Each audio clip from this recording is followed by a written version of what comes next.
মানুষ আছেন যারা অন্যের ক্ষতি হয়ে গেলে বা অন্য মানুষ যদি কষ্ট পায়, তারা চেষ্টা করে তাদেরকে আরও কি করে কষ্ট দেয়া যায়।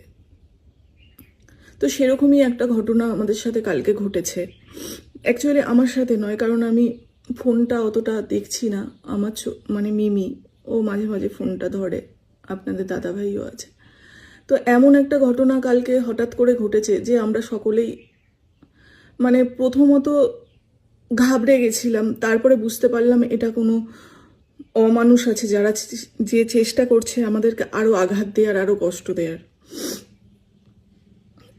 তো কালকে তো সারাটা দিন সকাল থেকে আমাদের কোর্টে কেটেছে।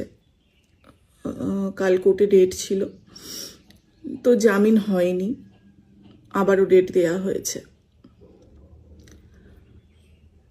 তো কালকে যখন সারাদিন পর সন্ধেবেলা বাড়ি ফিরেছি, ফিরে জাস্ট একটু শুয়েছি, এরকমই একটা কেউ একজন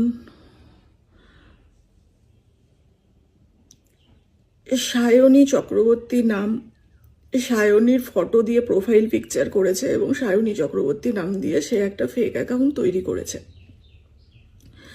সে করেছে অ্যাকাউন্টটা তৈরি, সেই অবধি তো ঠিক আছে, কিন্তু সে কি করেছে, সেই অ্যাকাউন্টটা দিয়ে আমাদের প্রতিটা পোস্টে গিয়ে লাইক করছে। এবার আপনি ভাবুন, যখন উনি তো খুব ভালো করে জানেন যে এই নাম এবং এই প্রোফাইল পিকচার দিয়ে যখন আমাদের কোনো পোস্টে সে লাইক করবে, একটা নোটিফিকেশন আসবে যে সায়নী চক্রবর্তী লাইক করেছে এবং তার ফটোটাও দেখা যাবে। তো সেই মুহূর্তে আপনাদের দাদাভাই ফোন দেখছিল, তো যখন সেই নোটিফিকেশনটা আসে সে ঘাবড়ে যায়, মানে আচমকা Sayani Chakraborty like your photo, সে ঘাবড়ে যায়, ঘাবড়ে গিয়ে সঙ্গে সঙ্গে ছুটে আমার কাছে আসে যে এরকম একটা নোটিফিকেশন এসছে। তো আমরা দেখুন, আমাদের মানসিক পরিস্থিতি এখন একদমই ঠিক নেই। আমরা ফ্যামিলির প্রত্যেকটা মানুষ খুব খারাপ পরিস্থিতির মধ্যে দিয়ে যাচ্ছি। আর এই সময় যদি পাশে না থাকতে পারেন, এই ধরনের জিনিসগুলো প্লিজ করবেন না। আমরা সত্যি কথা বলতে আমরা মানুষগুলো বেঁচে থেকেও মরে গেছি, তো একে তো এত কষ্টর মধ্যে দিয়ে যাচ্ছি, আর কষ্ট দেবেন না, এই জিনিসগুলো প্লিজ করবেন না, আমি হাত জোর করে অনুরোধ করছি।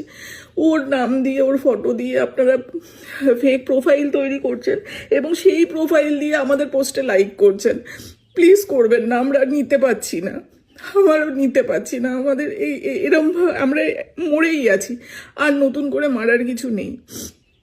তো এটাই অনুরোধ করব যে এইগুলো প্লিজ করবেন না, আমাদের নেয়ার মতো ক্ষমতা নেই, আর প্লিজ করবেন না এগুলো।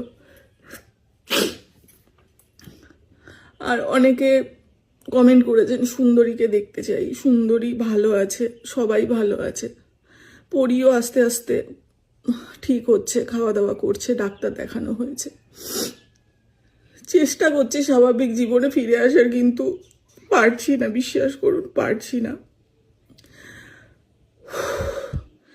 যাই হোক, এটা বলার জন্যই ভিডিওটা করেছিলাম, এই ধরনের নোংরামো প্লিজ করবেন না। যদি যে করেছেন সে যদি ভিডিওটা দেখে থাকেন, প্লিজ ওটাকে বন্ধ করুন।